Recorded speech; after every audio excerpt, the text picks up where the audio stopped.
He will not be forgotten now. Right? He won't ever be forgotten. My goodness. The Celtics coasted to an easy win against the Bucks yesterday, 107-79, led by Jaylen Brown's 30 points. It was the Bucks' fifth straight loss as trade rumors continue to swirl around the sideline. Giannis-to-Bulls. Here is Doc Rivers on the possibility of trading Giannis, speaking to our countdown crew yesterday.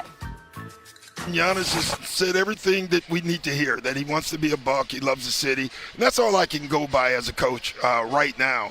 Has it been difficult? Yeah, your players every day have to hear stuff every single day about not just their best player, but they're thrown in the mix as well.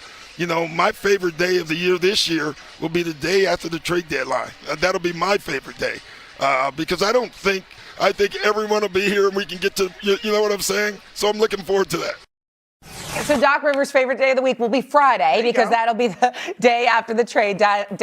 Brian Windhorst, you were a part of that conversation with Doc. Do you think Giannis will be traded by Thursday? I think I'm, slightly 50-50, 51-49 that he will not be traded. And it's not because the Bucks aren't having conversations, and it's not because Giannis has an undying desire to be in Milwaukee, although he could be making a lot more noise if he wanted. But it's because with the way the market is, it probably, and I'm going to underline the word probably, makes more sense for the Bucks to wait. There could be a change in the aggression of one of these teams who's bidding. There could be a player that becomes available in the talks that changes Milwaukee's opinion. But I think that there's a good chance that they're going to have the same level of trade offers in the summer, and maybe even better in the summer. And they're going to have way more information in the summer, particularly where their draft pick is, where the draft picks of the other teams making offers are, all of those things. Not only that, some of the teams can offer just more draft picks in the summer than they can now. The important thing that Doc said yesterday, and what I asked him, is what's the plan for Giannis if he's not traded? Because this is as Stephen A. mentioned earlier, this is the fourth calf injury that he has had in the last 2.5 seasons. And that is a concern. And frankly, the Bucks are 3-14 when he doesn't play, and they are highly incentivized to continue losing, quite frankly, because by the time he might come back in 3 or 4 weeks, gosh knows what their record is going to be. And what Doc said is he's going to play. And Doc has to say that for a lot of reasons, but I wonder if we've seen, if Giannis doesn't get traded, I wonder if we've seen the last of him this season either way. Monica? Ooh. I mean, Wendy, if he doesn't get traded, it does not benefit either side for him to keep playing, right? Doesn't. Absolutely not. I mean, it's easy for me or for you to say, but yes, I believe that. Yeah. I agree. If the thing to me that is the sticking point, Shay, is by all accounts, Giannis wants to be the good guy, even though he acknowledges it is probably time to move on. If that's the case, then he would wait till the summer when it could probably be the best offer in terms of him getting where he probably wants to be and the Bucks can get the most in return. I don't see this as a Jimmy Butler, I got to move now. I don't see that happening. So you think it won't happen either until the summer? You don't think it's going to happen by Thursday either? What do you think, S.A.? Well, you know what it is? I think right now it won't happen. The reason I feel that way is because I think that it would happen if he were healthy and playing and wanted out. But the fact that he's not healthy and he is out, that gives a lot of teams cause to pause because you're going to have to give up a lot in order to get him.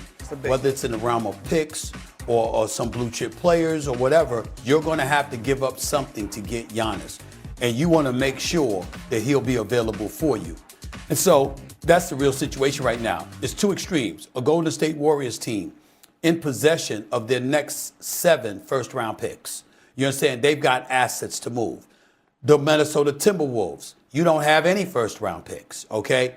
But you do have players like Nas Reed, Julius Randle, Jayden Daniels, McDaniels, that kind of stuff like that. So it depends on what Milwaukee wants or whatever. It may take them some time to make that decision, and they may feel they bought themselves some time because you don't have a healthy, disgruntled superstar saying, get me the hell up out of here. Instead, you have a disabled superstar right now who, even if he doesn't get moved, may be sitting at home for the rest of the season so he can afford to sit up there and say, take your time. That's the situation that's going on in Milwaukee right now. So I think I would say it's not impossible, but it's more unlikely than likely that he'll be moved before the trading deadline because there's no urgency right now with him and his calf injuries and the inability to be on the court because you want to make sure you safeguard him at all costs so you don't find yourself in a position where he gets injured and then you can't do anything with him or for him. You don't want that problem. Yeah, see the Bucks are the yeah, go ahead, Shay. Really, Windy, and maybe you could speak to this, and maybe this is what you were going to say. And yesterday, in listening to Sham's reporting, this was last night, him saying that the Bucks have now countered offers. I'm not saying that there's one set in stone, but they're starting to counter offers, which feels like maybe it's a little further along than we had thought a week ago. Do you agree with that, or you still think that's just going back and forth? I think that's true, but I think here's the thing. The reason the Bucks have, it'd be one thing, as Stephen A. said, if Giannis was holding the steering wheel here and saying, I want out now, and I want to be on Team X. Trade me to Team X today. He's not doing that. He is taking a generally, not wholly, but generally passive role here in this. So that's one thing. The second thing is when you look at what the offers are. Now, there could be an offer. There probably is an offer that we don't know about that includes a player that Milwaukee has to seriously take or a pick where Milwaukee's like, we have to do this deal today or we may not be able to do it. But if you look at the teams that are bidding that we know about, if you look at Golden State, their offer in May is going to be the same offer. Now, they may say it's not. They may say it's here and it's gone, but their offer is going to be the same offer. It's not probably going to improve. Whereas the other teams who are in this, their offers can improve. For example, Miami can trade 2 more first-round picks in June than they can today. This is true for several other teams. For example, the Lakers. Right now, you wouldn't put the Lakers in the bidding for Giannis, okay? But if you get to the summer and they've got $100 million in cap space, and instead of trading 1 first-round pick, they can trade 3, now we have a completely different situation. Not only that, but by then we'll know the lottery.